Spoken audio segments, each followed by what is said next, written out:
الشيطان الرجيم وأذن في الناس بالحج يأتوك رجالا وعلى كل ضامر يأتين من كل فج عميق صدق الله العظيم. إنما الأعمال بالنيات وإنما لامرئ ما نوى فمن كانت هجرته إلى دنيا يصيبها أو إلى امرأة ينكحها فهجرته إلى ما هاجر إليه صدق رسوله النبي الكريم. സർവശക്തനായ അല്ലാഹു സുബ്ഹാനഹു വ തആല നാം ഏവരെയും അനുഗ്രഹിക്കുമാറാകട്ടെ. അല്ലാഹു സുബ്ഹാനഹു വ തആല നമുക്ക് തിരഞ്ഞെടുത്ത് നൽകിയ ദീനാണ് വിശുദ്ധ ഇസ്ലാം. ആ ഇസ്ലാമിൻ്റെ വളരെ മർമ്മപ്രധാനമായ 5 സ്തൂപങ്ങളിൽപ്പെട്ട ഒരു കർമ്മമാണ് ഹജ്ജ്. വിശുദ്ധ ഖുർആനിലെ 114 അധ്യായങ്ങളിൽ ഇസ്ലാമിൻ്റെ 5 സ്തൂപങ്ങളിൽ നിന്ന് കലിമത്തു തയ്യിബ അല്ലെങ്കിൽ ഷഹാദത്ത് കലിമ എന്നൊരു അധ്യായം കാണാൻ കഴിയില്ല. ഇസ്ലാമിന്റെ 5 സ്തൂപങ്ങളിൽപ്പെട്ട രണ്ടാമത്തെ നമസ്കാരം, സൂറത്തു സ്വലാത്ത്, നമസ്കാരം എന്നൊരു അധ്യായം കാണാൻ കഴിയില്ല. വിശുദ്ധ ഇസ്ലാമിന്റെ 5 സ്തൂപങ്ങളിൽപ്പെട്ട മൂന്നാമത്തെ അമലായ നോമ്പ്, സൂറത്തു സൗമ് എന്നൊരു അധ്യായം കാണാൻ കഴിയില്ല.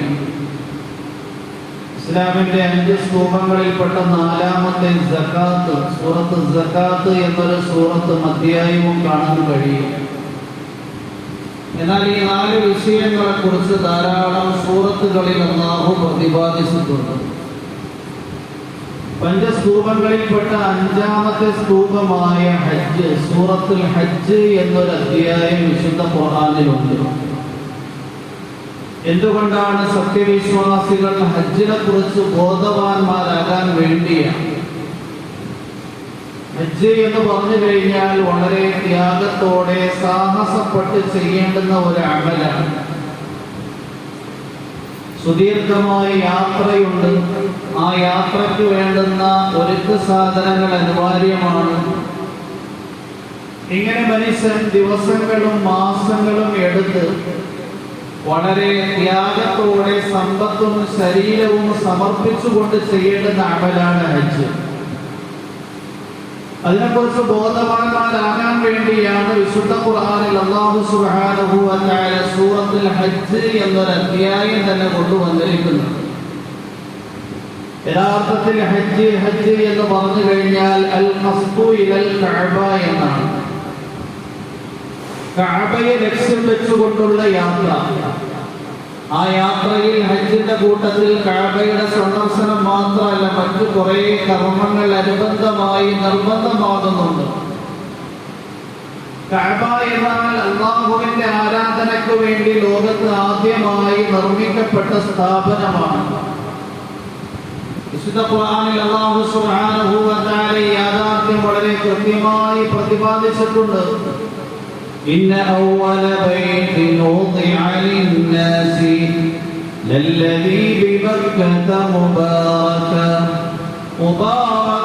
هدى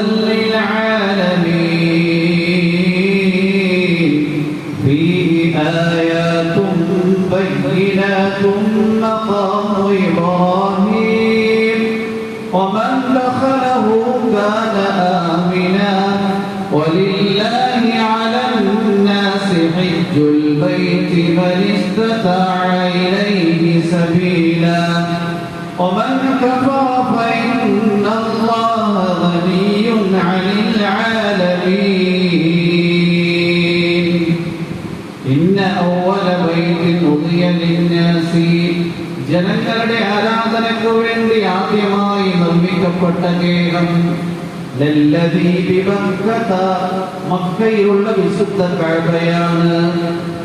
മുബാറക്കൻ അനുഗ്രഹ സമ്പൂർണമായ നിലയിൽ നിലയുറപ്പിച്ചിരിക്കുന്ന സങ്കേതമാണ് വിശുദ്ധ കഅബ. ഹുദല്ലിൽ ആലമീൻ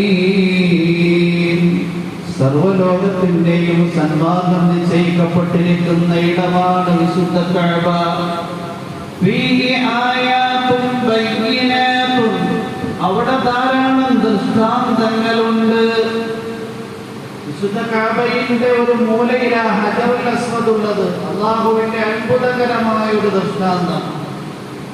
നമ്മൾ ഭൗതിക ലോകത്ത് ഭൂമിയുടെ പുറത്തൊലിക്ക് മുകളിൽ ധാരാളം കല്ലുകൾ കണ്ടിട്ടുണ്ട്.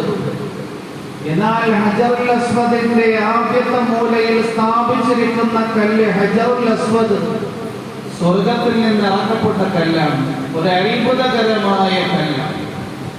അല്ലാഹുവിന്റെ പ്രവാചകൻ മുഹമ്മദ് മുസ്തഫ സല്ലല്ലാഹു അലൈഹി വസല്ലം തങ്ങൾ പറയുകയുണ്ടായി, ഇന്നൽ ഹജറൽ അസ്വദ നസല മിനൽ ജന്ന വഹിയ ബയാദുൻ മിനൽ ലബൻ വസവദതുഹു ഖതായ ബനി ആദം. തീർച്ചയായും നിങ്ങൾ വിശുദ്ധ കഅബയുടെ ഒരു മൂലയിൽ സ്ഥാപിച്ചു വെച്ചിരിക്കുന്ന ഹജറുൽ അസ്വദിനെ കുറിച്ച് സാധാരണ ഒരു കല്ലായി ധരിക്കരുത്. അത് സ്വർഗത്തിൽ നിന്ന് ഇറക്കപ്പെട്ട കല്ലാണ്. പാലിനേക്കാൾ വെളുത്ത നിറമായിരുന്നു ആ കല്ലിന്. എന്നാൽ പാപമംഗലമായി മനുഷ്യൻ ഹജ്ജ് ചെയ്യാൻ വേണ്ടി പോയി അതിനെ ചുംബിച്ചതിന്റെ പേരിൽ മനുഷ്യന്റെ പാപങ്ങളുടെ പ്രതിഫലനത്തിന്റെ പേരിൽ ആ കല്ല് കറുത്ത് കരുവാടിച്ചു പോയതാണ്. നാളെ മഹ്ശറിൽ ഹജറുൽ അസ്വദ് സംസാരിക്കും. അല്ലാഹുവിന്റെ പ്രവാചകൻ മുഹമ്മദ് മുസ്തഫ സല്ലല്ലാഹു അലൈഹി വസല്ലം തങ്ങൾ പറയുകയുണ്ടായി, ഇന്നൽ ഹജറൽ അസ്വദ ലഹാ ഐനാനി വലിസാനുൻ യൻതിഖു വയശ്ഹദു അലാ മൻ ഇസ്തലമഹു ബിഹഖ്ഖി. അല്ലാഹുവിന്റെ പ്രവാചകൻ മുഹമ്മദ് മുസ്തഫ സല്ലല്ലാഹു അലൈഹി വസല്ലം തങ്ങൾ അരുളി ചെയ്യുകയുണ്ടായി, തീർച്ചയായും ഹജറുൽ അസ്വദിന് രണ്ട് കണ്ണുകളുണ്ട്, സംസാരിക്കാൻ കഴിയുന്ന നാവുണ്ട്. നാളെ മഹ്ശറിൽ ഖിയാമത്ത് നാൾ വരെ വരുന്ന മനുഷ്യ സഞ്ചയം ഒരുമിച്ച് കൂടുമ്പോൾ ഹജ്ജിന് വേണ്ടി ഉംറയ്ക്ക് വേണ്ടി പോയപ്പോ ആ ഹജറുൽ അസ്വദിനെ ചുംബിച്ചിട്ടുണ്ട് എങ്കിൽ ആ ഹജറുൽ അസ്വദ് അവർക്ക് വേണ്ടി സാക്ഷിത്വം നൽകുന്നതാണ്. അല്ലാഹുവേ, നിന്റെ വിശുദ്ധ കഅബയുടെ മുറ്റത്ത് ഇവർ വന്നിരുന്നു, എന്നെ ചുംബിച്ചിരുന്നു എന്ന് അല്ലാഹുവിനോട് സാക്ഷി പറയുന്നതാണ്. അതുപോലെ തന്നെ വിശുദ്ധ കഅബയുടെ അടുത്തുള്ള പ്രദേശമാണ് സഫാ മർവ. അല്ലാഹു വിശുദ്ധ ഖുർആനിലൂടെ പറയുന്നുണ്ട്, ഇന്നസ് സഫാ വൽ മർവത മിൻ ശഅഇരില്ലാഹ് ഫമൻ ഹജ്ജൽ ബൈത ബിഅതമറ ഫലാ ജുനാഹ അലൈഹി അൻ യതവഫ ബിഹിമാ ومن تطوع خيرا فإن الله شاكر عليم. إن الصفا والمروة തീർച്ചയായും സഫാ പർവ്വതവും മർവ പർവ്വതവും മിൻ ശഅഇരില്ലാഹ് അല്ലാഹുവിന്റെ ചിഹ്നങ്ങളിൽപ്പെട്ട ചിഹ്നമാണ്.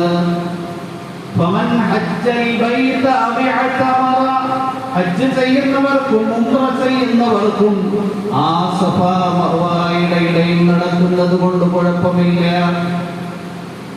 ജാഹിലിയ കാലഘട്ടത്തിൽ ജാഹിലിയത്തിന്റെ ഹജ്ജ് വിവരമില്ലാത്തവർ ചെയ്യുമായിരുന്നു. സഫാ പർവ്വതത്തിന്റെ മുകളിൽ ഒരു വിഗ്രഹത്തിനെ പ്രതിഷ്ഠിച്ചിരുന്നു. മർവ പർവ്വതത്തിന്റെ മുകളിലും ഒരു വിഗ്രഹത്തിനെ പ്രതിഷ്ഠിച്ചിരുന്നു. ഈ വിഗ്രഹങ്ങളെ തൊട്ടുമുത്താൻ വേണ്ടി, ഈ വിഗ്രഹങ്ങളോട് ആരാധനകൾ സമർപ്പിക്കുന്നതിന് വേണ്ടിയായിരുന്നു സഫാ മർവയുടെ ഇടയിൽ ജാഹിലിയ കാലഘട്ടത്തിൽ നടന്നിരുന്നത്. വിശുദ്ധ ഇസ്ലാം വിഗ്രഹാരാധനയെ പൂർണ്ണമായും ഉന്മൂലനം ചെയ്തപ്പോ സഹാബാക്കളായ മഹാരഥന്മാരുടെ ഹൃദയത്തിൽ ഒരു തോന്നലുണ്ടായി, ജാഹിലിയ കാലത്ത് സഫാ മർവയുടെ ഇടയിൽ നടക്കുന്നത് സഫായുടെയും മർവയുടെയും മുകളിൽ വെച്ചിരിക്കുന്ന വിഗ്രഹങ്ങളെ ആരാധിക്കാൻ വേണ്ടിയാണല്ലോ. ആ വിഗ്രഹങ്ങളെ മാറ്റിക്കഴിഞ്ഞു, അവിടെ വിഗ്രഹാരാധനയ്ക്ക് സാധ്യതയില്ല. അതുകൊണ്ട് സഫാ മർവയുടെ ഇടയിൽ നടക്കുന്നത് കൊണ്ട് കുഴപ്പമില്ല. ഇങ്ങനെ സഫായും മർവയും അല്ലാഹുവിന്റെ രണ്ട് ചിഹ്നങ്ങളാണ്.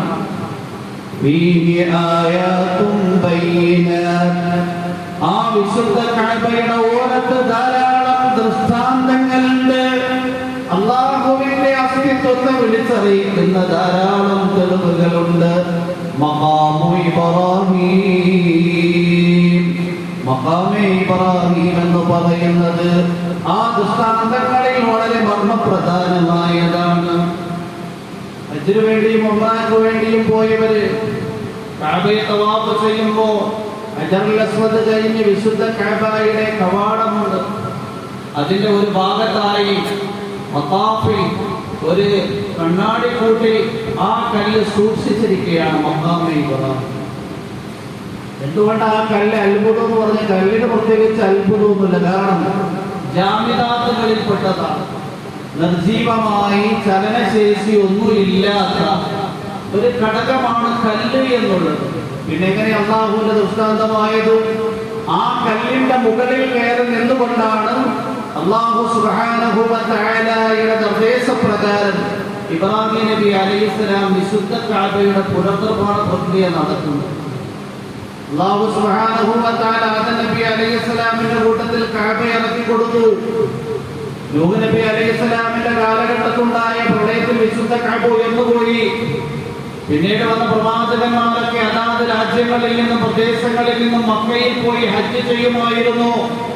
കഅബ യഥാസ്ഥാനം എവിടെയാണ് എന്ന് മനസ്സിലാക്കാതെ ഇന്ന സ്ഥലത്ത് കഅബയായിരിക്കുമെന്ന് സങ്കല്പിച്ചുകൊണ്ട് അവർ തവാഫ് ചെയ്യുമായിരുന്നു. فبوأه لإبراهيم, الله إبراهيم نبي عليه السلام لدى يداستان مريس فبناه من 5 أجبل من حراء وثبير ونبل الطور والأوبلان وجبل الخير فتمتعوا ما استطعتم. الله سبحانه وتعالى ഇബ്രാഹിം നബി അലൈഹി സ്വലാമിന് വിശുദ്ധ കഅബയുടെ യഥാസ്ഥാനം എവിടെയാണ് എന്ന് അറിയിച്ചു കൊടുത്തു. ഇബ്രാഹിം നബി അലൈഹി സ്വലാം فبناه من 5 أجبل, 5 പാർവതങ്ങളിലെ പാറക്കല്ലുകൾ സമാഹരിച്ചു കൊണ്ടുവന്നാണ് വിശുദ്ധ കഅബയുടെ പുനർനിർമ്മാണ പ്രക്രിയ നടത്തുന്നത്. ഒന്ന് ഹിറാ പർവ്വതം. അല്ലാഹുവിന്റെ പ്രവാചകൻ മുഹമ്മദ് മുസ്തഫ സല്ലല്ലാഹു അലൈഹി വസല്ലം തങ്ങളുടെ നുബുവത്ത് കിട്ടുന്നതിന് മുമ്പ് ഏകാന്തവാസം അനുഷ്ഠിക്കുന്നതിന് വേണ്ടി തിരഞ്ഞെടുത്ത ഗുഹ നിലയുറപ്പിച്ചിരിക്കുന്ന പർവ്വതമാണ് ഹിറാ. 2 സബീർ പർവ്വതം മക്കയുടെയും മദീനയുടെയും ഇടയിൽ സ്ഥിതി ചെയ്യുന്ന ഒരു പർവ്വതമാണ്. 3 ജബൽ തൂർ, സീനാ പർവ്വതം ഷാമിൽ പോയി അവിടത്തെ പർവ്വതത്തിലെ പാറക്കല്ലുകൾ സമാഹരിച്ചു കൊണ്ടുവന്നു. 4 ലബനാനിൽ പോയി അവിടത്തെ പർവ്വതങ്ങളിലെ പാറക്കല്ലുകൾ സമാഹരിച്ചു കൊണ്ടുവന്നു. 5 ജബലിൽ ഖൈർ പർവ്വതം, ഒരു റിവായത്തിൽ ജൂദി പർവ്വതം. എവിടെയാണ് ജൂദി പർവ്വതം? ഒരു വിഭാഗം ആൾക്കാർ പറയുന്നു ജസീറത്തുൽ അറബിലാണ് എന്ന്, ഒരു വിഭാഗം ആൾക്കാർ പറയുന്നു തുർക്കിയിലാണ് എന്ന്.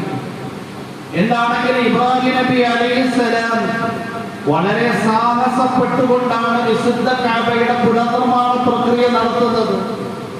മക്കയിൽ നിന്നും ശാമിലേക്ക്, മക്കയിൽ നിന്നും ലബനാനിലേക്ക്, മക്കയിൽ നിന്ന് തുർക്കിയിലേക്ക് യാത്ര ചെയ്തു പോയി. അന്ന് യാത്രയ്ക്ക് വേണ്ടുന്ന സംവിധാനങ്ങൾ ഒന്നുമില്ലാതിരുന്ന കാലത്ത് എത്ര വലിയ ത്യാഗത്തോടെയും സമർപ്പണത്തോടെയും ആയിരിക്കും വിശുദ്ധ കഅബയുടെ പുനർനിർമ്മാണ പ്രക്രിയ ഇബ്രാഹിം നബി അലൈഹിസ്സലാം ചെയ്തിട്ടുണ്ടാകുന്നത്.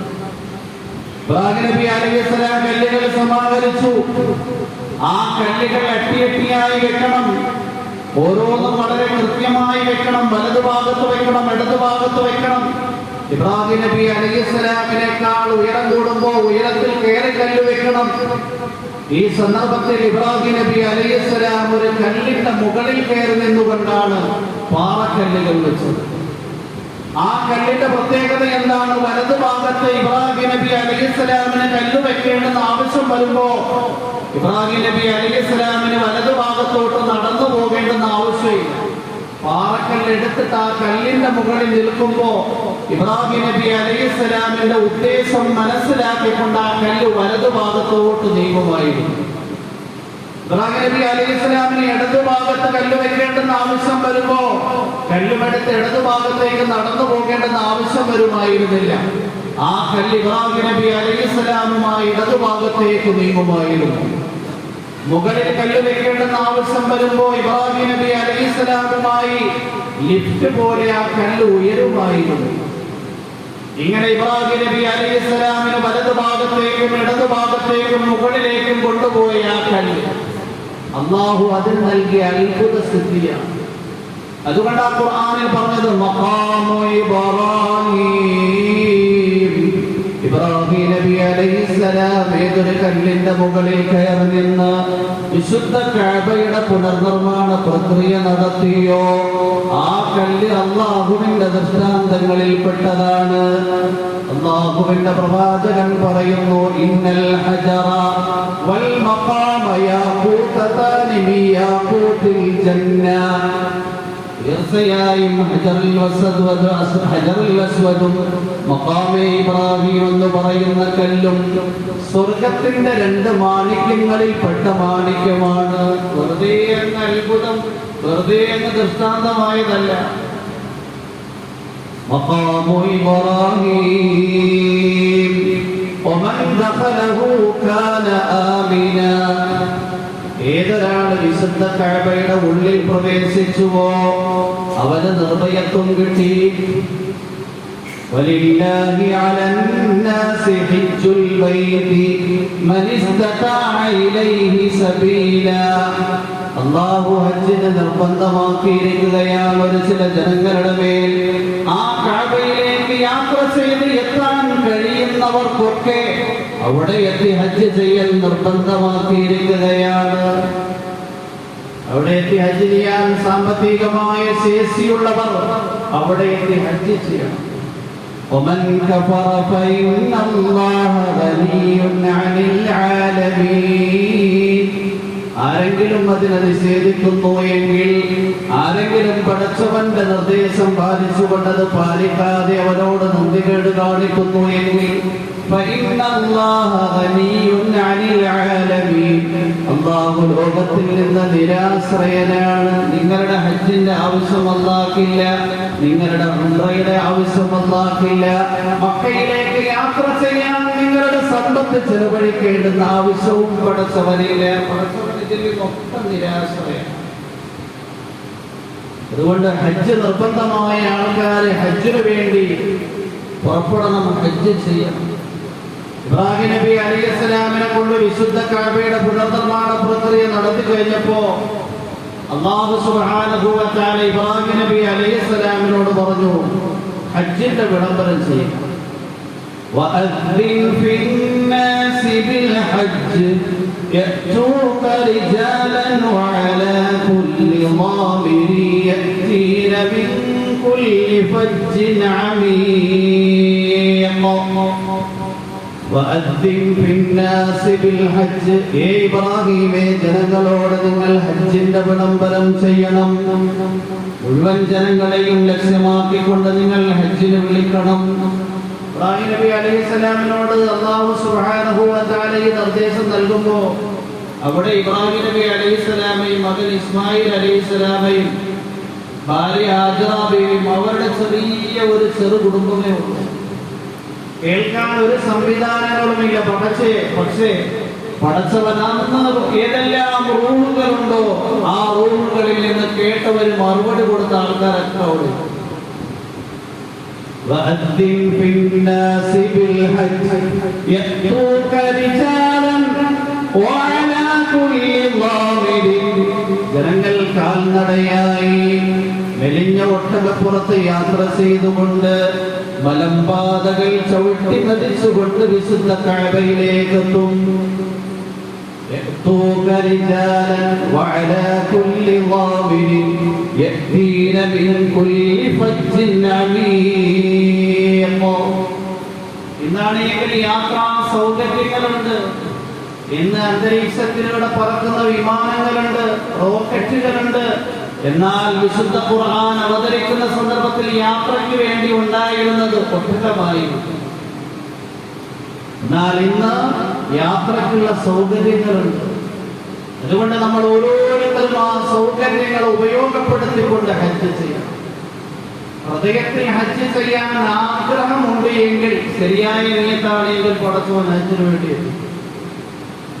മാലിക് ഇബ്നു ദീനാർ എന്ന് പറയുന്ന വലിയ ഒരു പണ്ഡിതൻ, അദ്ദേഹം ഒരു ദിവസം ശക്തമായ ചൂട് കാലത്ത് സൂര്യനാണ് എങ്കിൽ അതിന്റെ പ്രകാശവും അതിന്റെ തീയും തുപ്പിക്കൊണ്ടേയിരിക്കുകയാണ്. ഉച്ച സമയത്ത് അദ്ദേഹം വീട്ടിൽ നിന്ന് വെളിയിൽ ഇറങ്ങി നോക്കുമ്പോ ആരെയും കാണാനില്ല. വൃക്ഷങ്ങളിൽ പക്ഷികൾ വരെയും ചേക്കേറിയിരിക്കുകയാണ്. അന്തരീക്ഷത്തിലൂടെ പറക്കുന്ന പക്ഷികൾക്ക് വരെയും സൂര്യന്റെ താപം സഹിക്കാൻ കഴിയാതെ അവകൾ വൃക്ഷങ്ങളുടെ ശിഖരങ്ങളിൽ ഇലകളുടെ കീഴിൽ ഒതുങ്ങിയിരിക്കുകയാണ്. അങ്ങനെ ഇരിക്കുമ്പോ മാലിക് ബിൻ ദീനാർ നോക്കുമ്പോ രണ്ട് കാലുമില്ലാത്ത ഒരു മനുഷ്യൻ ഇഴഞ്ഞിഴഞ്ഞു വരുന്നതാണ് കാണുന്നത്. മാലിക് ബിൻ ദീനാർ റഹിമഹുല്ലാഹിന്റെ അടുക്കലെത്തി മാലിക് ബിൻ ദീനാർ റഹിമഹുല്ലാഹ് നോക്കുമ്പോ വിയർത്ത ശരീരമെല്ലാം വികലമായിരിക്കുന്ന രണ്ട് കാലുമില്ലാത്ത ഒരു മനുഷ്യനെയാണ് കാണുന്നത്. അദ്ദേഹത്തിന് വളരെ പ്രായമൊന്നുമില്ല, ഒരു യുവാവാണ്. അദ്ദേഹത്തിന്റെ മുഖമാണ് എങ്കിൽ യാത്രയുടെ ക്ഷീണത്തിന്റെ പേരിൽ ചുമന്നിരിക്കുകയാണ്. മാലിക് ബിൻ ദീനാർ റഹിമഹുല്ലാഹ് ചോദിച്ചു, നിങ്ങൾ എങ്ങോട്ടാണ് ശക്തമായി താപമേറ്റുകൊണ്ട് യാത്ര ചെയ്യുന്നത്? രണ്ട് കാലുമില്ലാതെ എഴുന്നുകൊണ്ട് യാത്ര ചെയ്യുന്ന മനുഷ്യൻ പറയുകയാണ്, ഞാൻ എന്റെ റബ്ബിന്റെ വീടിനെ ലക്ഷ്യമാക്കിക്കൊണ്ട് യാത്ര ചെയ്യുകയാണ്. ഈ സന്ദർഭത്തിൽ മാലിക് ബിൻ ദീനാർ റഹിമഹുല്ലാഹ് പറഞ്ഞു, നിങ്ങൾ ഇപ്പോൾ യാത്ര ചെയ്യേണ്ട ഈ താപം, ഈ സൂര്യന്റെ ചൂട് ഒന്ന് അണഞ്ഞതിന് ശേഷം നിങ്ങൾ യാത്ര ചെയ്യേണ്ട വീട്ടിൽ വിശ്രമിക്കും. രണ്ട് കാലുമില്ലാതെ ഇഴഞ്ഞ് യാത്ര ചെയ്യുന്ന മനുഷ്യൻ മാലിക് ബിൻ ദീനാർ റഹിമഹുല്ലാഹയോട് ചോദിക്കുന്നു, ഞാൻ ഹജ്ജിന് വേണ്ടി പുറപ്പെട്ടിട്ട് സമയത്ത് ഹജ്ജിന്റെ അമലുകളുടെ അവിടെ എത്തിയില്ല എങ്കിൽ എനിക്ക് ഹജ്ജ് കിട്ടൂല. നിങ്ങൾക്കറിയാം, എനിക്ക് രണ്ട് കാലില്ല. ഞാൻ യാത്ര ചെയ്യുന്നതിന് വേണ്ടി കൂടുതൽ സമയം എടുക്കേണ്ടി വരും. മാലിക് ബിൻ ദീനാർ റഹിമഹുല്ലാഹ് പറഞ്ഞു, ഹജ്ജ് ചെയ്യലാണല്ലോ നിങ്ങളുടെ ആഗ്രഹം. ഈ വർഷം ഞങ്ങളും ഹജ്ജിന് വേണ്ടി യാത്ര പുറപ്പെടുന്നു.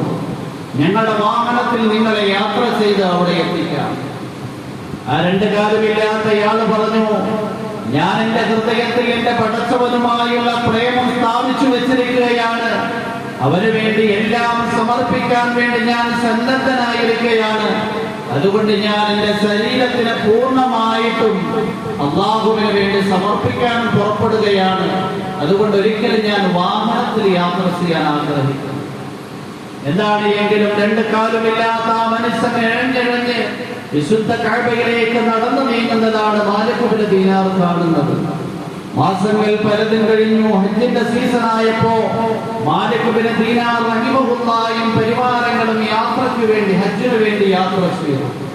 അവിടെ എത്തി ഹജ്ജിന്റെ അമലുകൾ ചെയ്തു. ദുൽഹജ്ജ് 9 അറഫയിൽ നിന്നു.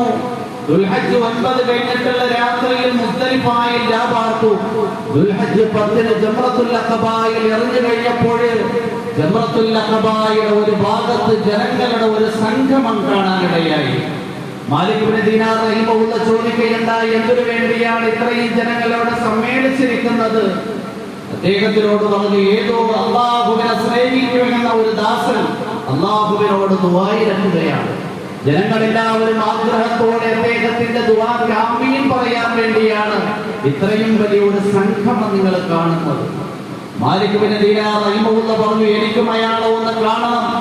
ആ ജനാവലിയെ കീറി മുറിച്ചുകൊണ്ട് അദ്ദേഹം മുന്നിലേക്ക് ചെല്ലുമ്പോൾ അദ്ദേഹം ശക്തമായ ചൂടുകാലത്ത് രണ്ട് കാലുമില്ലാതെ എഴഞ്ഞുകൊണ്ട് ഹജ്ജിന് വേണ്ടി യാത്ര ചെയ്ത ആ മനുഷ്യൻ ജംറത്തുൽ അഖബയുടെ ഒരു ഭാഗത്ത് നിന്ന് ഇരു കരങ്ങളും ഉയർത്തിക്കൊണ്ട് ദുആയിരക്കുകയാണ്, അല്ലാഹുവേ, ഞാനാണെങ്കിൽ നിന്റെ വീടിനെ സന്ദർശിക്കാൻ ആഗ്രഹിച്ചു.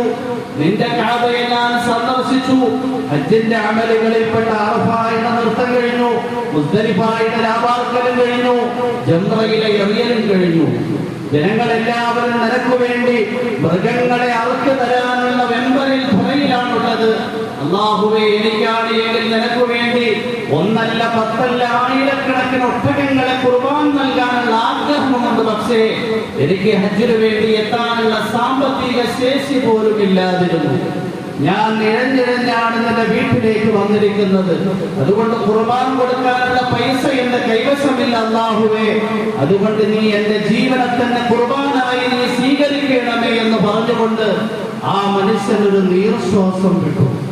അല്ലാഹു സുബ്ഹാനഹു വ തആല മനുഷ്യന്റെ ആഗ്രഹപ്രകാരം ആ മനുഷ്യന്റെ റൂഹിനെ എടുത്തു. ലാ ഇലാഹ ഇല്ലല്ലാഹ് എന്ന കലിമ പറഞ്ഞുകൊണ്ട് ദുആ കഴിഞ്ഞപ്പോൾ ആ മനുഷ്യൻ മരിക്കുന്നതാണ് എല്ലാവരും കാണുന്നത്.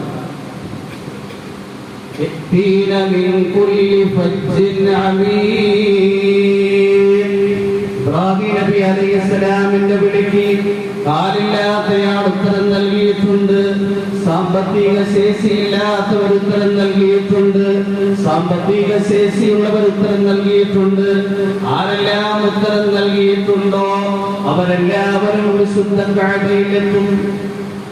നമ്മുടെ കയ്യിലാണെങ്കിൽ ഇന്ന് ലക്ഷങ്ങൾ ബാങ്ക് ബാലൻസ് ആയിട്ടും അവിടെയും ഇവിടെയും പ്രോപ്പറായിട്ട് കിടക്കും. നമ്മൾ ഈ സമ്പത്തെല്ലാം ചെലവഴിക്കുന്നത് എവിടെയാണ്? വീട് വെക്കാൻ വേണ്ടി, മക്കളുടെ കല്യാണത്തിന്, വല്ലാത്ത ദൂരത്തിൽ സമ്പത്ത് ചെലവഴിച്ച് നമ്മുടെ സമ്പത്തിന്റെ കൊഴുപ്പ് നാം ജനങ്ങളുടെ മുന്നിൽ കാണിക്കുകയാണ്. എന്നാൽ യഥാർത്ഥത്തിൽ നിർബന്ധമായി ഹജ്ജിന് വേണ്ടി നാം സമ്പത്ത് ചെലവഴിക്കൽ അല്ലാഹുവിന്റെ പ്രവാചകൻ മുഹമ്മദ് മുസ്തഫ സല്ലല്ലാഹു അലൈഹി വസല്ലം തങ്ങൾ പറയുകയുണ്ടായി, നഫഖത്തു ഫിൽ ഹജ്ജി കന്നഫഖത്തി ഫീ സബീലില്ലാഹി ബിസബ്ഇമിഅതി ദഅഫിൻ. അല്ലാഹുവിന്റെ ദീനിന്റെ മാർഗ്ഗത്തിൽ സമ്പത്ത് ചെലവഴിച്ചാൽ ഒരു പൈസക്ക് 700 ഇരട്ടിയാകുന്നതുപോലെയാണ്. ഹജ്ജിന്റെ മാർഗ്ഗത്തിൽ ഒരാൾ സമ്പത്ത് ചെലവഴിച്ചു കഴിഞ്ഞാൽ ഒരു പൈസക്ക് 700 ഇരട്ടി പ്രതിഫലം അല്ലാഹു നൽകും. 1 ലക്ഷം രൂപ കൊണ്ട് ഹജ്ജ് ചെയ്തയാൾക്ക് 70 ലക്ഷം രൂപ ചെലവഴിച്ച കൂലിയാണ്. ഇന്നാണ് എങ്കിൽ 3-4 ലക്ഷം രൂപ ഹജ്ജ് കമ്മിറ്റിയിൽ പോകുന്നവർക്കാണ്. ജാബിർ റളിയല്ലാഹു അൻഹു പറയുകയുണ്ടായി, ഒരിക്കലും ഹാജിക്ക് ഇംആർ സംഭവിക്കില്ല. ജാബിർ റളിയല്ലാഹു അൻഹുവിനോട് ചോദിച്ചു, എന്താണ് ഇംആർ? ജാബിർ റളിയല്ലാഹു അൻഹു പറഞ്ഞു, മഫ്തഖറ, ദാരിദ്ര്യം സംഭവിക്കും. ഹജ്ജ് ചെയ്യുന്ന ആൾക്കാരുടെ ജീവിതം നോക്കിക്കഴിഞ്ഞാൽ അവർക്ക് വലിയ ബർക്കത്ത്. ധാരാളം ആൾക്കാർ നമ്മോട് തന്നെ പറയാറുണ്ട്, എനിക്ക് മുഴുവൻ ബർക്കത്ത് കിട്ടിയത് ഹജ്ജ് കഴിഞ്ഞിട്ടാണ്. ഭാഗ്യമായി നമ്മുടെ നോട്ടത്തിൽ സമ്പത്ത് ചെലവാകുന്നതായി അനുഭവപ്പെടുമെങ്കിലും ഹജ്ജിനു വേണ്ടി നാം ചെലവഴിച്ച സമ്പത്തിൽ അല്ലാഹു സുബ്ഹാനഹു വ തആല വലിയ ബർക്കത്തുണ്ട്. ഇനി ഹജ്ജ് നിർബന്ധമായിട്ട് ഹജ്ജ് ചെയ്യാത്ത അവസ്ഥയിൽ മരണപ്പെട്ടു പോയി കഴിഞ്ഞാൽ അല്ലാഹുവിന്റെ പ്രവാചകൻ പറയുകയാണ്, മൻ മലക സാദൻ വറാഹിലതൻ തുബല്ലിഗു ഇലാ ബഅദി ബൈത്തില്ലാഹ് ثم لم يحج فلا عليه ان يموت يهوديا او نصرانيا. ആർക്കെങ്കിലും വിശുദ്ധ കഅബയിൽ എത്താനുള്ള സാമ്പത്തിക ശേഷി ഉണ്ടായിരുന്നിട്ടും വിശുദ്ധ കഅബയിൽ പോയി ഹജ്ജ് ചെയ്യുന്നില്ല എങ്കിൽ അവർ യഹൂദിയോ നസ്രാനിയോ ആയി മരണപ്പെട്ടു. ഹജ്ജ് നാളെ ചെയ്യാമെന്ന് ബന്ധിക്കേണ്ടുന്ന അമലല്ല. നബി തങ്ങൾ പറഞ്ഞു, മൻ അറാദൽ ഹജ്ജ ഫല്യതഅജ്ജൽ. ഹജ്ജിനെ ഉദ്ദേശിക്കുന്നവർ ധൃതിയിൽ അത് ചെയ്തുകൊള്ളട്ടെ. ഈ വർഷം ഹജ്ജ് കമ്മിറ്റിയിൽ നേരത്തെയാണ് അപേക്ഷ സമർപ്പിക്കാനുള്ള സമയം വന്നിരിക്കുന്നത്. ഏതാനും ദിവസങ്ങൾ കഴിഞ്ഞാൽ അത് കഴിഞ്ഞു. അടുത്ത മാസം 9 വരെയാണ് അതിന്റെ ഡേറ്റ്. കുറച്ച് നേരത്തെ ആയതുകൊണ്ട് പൊതുവെ മുസ്ലിമീങ്ങളിൽ ഒരു അശ്രദ്ധയും അനാസ്ഥയും കാണുന്നുണ്ട്. കാരണം ഹജ്ജ് കമ്മിറ്റിയിൽ ആപ്ലിക്കേഷനുകൾ വന്നത് വളരെ കുറവാണ്. സാധാരണ ചെയ്യുന്ന ആൾക്കാർ റബീഉൽ അവ്വൽ കഴിയുമ്പോഴാണ് അതിനു വേണ്ടിയുള്ള ആഗ്രഹങ്ങളും തയ്യാറെടുപ്പ്. അങ്ങനെയാണ് സാധാരണയായി ഹജ്ജ് കമ്മിറ്റിയിൽ ആപ്ലിക്കേഷൻ കൊടുക്കേണ്ടത് സമയം വരും. ഇപ്പൊ എന്ത് ചെയ്ത് സഫർ മാസത്തിൽ തന്നെ അത് വന്നിരിക്കുകയാണ്. അതുകൊണ്ട് പരമാവധി ആൾക്കാർ, ഹജ്ജ് നിർബന്ധമായ ആൾക്കാർ, അവരുടെ ഭാര്യമാരും അവരുടെ മാതാപിതാക്കളും ഇവരെയൊക്കെ മനസ്സിലാക്കി നമ്മൾ ഓരോരുത്തരും ഹജ്ജ് നിർബന്ധമായിട്ടുണ്ട് എങ്കിൽ പിന്തിച്ചു നിൽക്കാതെ, ഒരിക്കലും അമാദിച്ചു നിൽക്കാതെ എത്രയും പെട്ടെന്ന് തന്നെ നിർബന്ധമായ ആ കർമ്മം ചെയ്തു വിടണം. സർവശക്തനായ അല്ലാഹു നമുക്ക് ഓരോരുത്തർക്കും ആവർത്തിച്ച് മഖ്ബൂലും മബ്റൂറുമായ ഹജ്ജും ഉംറയും ചെയ്യാനുള്ള അവസരവും തൗഫീഖും നൽകി അനുഗ്രഹിക്കുമാറാകട്ടെ. വാഖിറു ദുആഇ അൽഹംദുലില്ലാഹി റബ്ബിൽ ആലമീൻ. അസ്സലാമു അലൈക്കും വറഹ്മത്തുള്ളാഹി വബറകാതുഹു.